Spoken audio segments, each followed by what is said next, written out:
শনিবার আগরতলা রবীন্দ্র শতবার্ষিকী ভবনে পিপি পাবলিকেশনের তরফ থেকে প্রকাশিত হলো পার্থসারথী চক্রবর্তীর পাখির দেশে এবং দুর্গামণি উজির বিরচিত শ্রী রাজমালা পঞ্চম খণ্ড। শ্রী রাজমালার সম্পাদনা করেছেন অরুণ দেববর্মা এবং শীতাংশু রঞ্জন দে। এই দুটি বইয়ের আবরণ উন্মোচন করেন প্রাক্তন উপমুখ্যমন্ত্রী জিষ্ণু দেববর্মা। তাছাড়া বিশেষ অতিথি হিসেবে উপস্থিত ছিলেন মেয়র দীপক মজুমদার। অন্যান্য অতিথিদের মধ্যে উপস্থিত ছিলেন সচিব প্রদীপ কুমার চক্রবর্তী, প্রাক্তন উপাচার্য ত্রিপুরা বিশ্ববিদ্যালয়ের অরুণোদয় সাহা সহ অন্যান্যরা। অনুষ্ঠানটির সভাপতিত্ব করেন ধবল কৃষ্ণ দেববর্মন।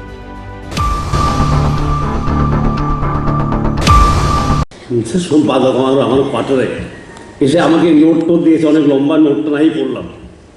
হ্যাঁ, বলে স্যার আপনি বলবেন যে শুধু আপনি নোট নিয়ে যান। যে নোট আর বলবো না, কারণ সবই বলে দেবে। আমি জানি আমি লাস্ট স্পিকার হবো, সবে বলে দেবে সব কিছু। এটা একটা ওয়ান্ডারফুল এক্সপিরিয়েন্স। অনেক বই রিলিজ হয়, যেমন অরুণোদয় বাবু বলেছেন, কিন্তু আজকে চতুর্থ লহরের পরে 100 বছরের পরে পঞ্চম লহর is being released. In that way, it is a momentous moment. 100 বছর পরে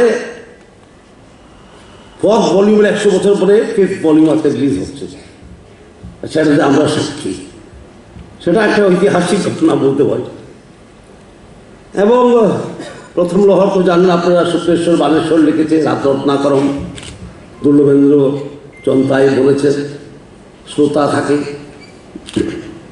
প্রত্যেক ঘরেই শ্রোতা থাকে, একজন বলে একজন শুনে।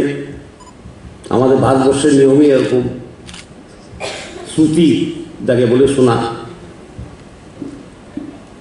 এবং আমি তো বিশ্বাস করি যে ইতিহাস নট অনলি ফর গবেষণা।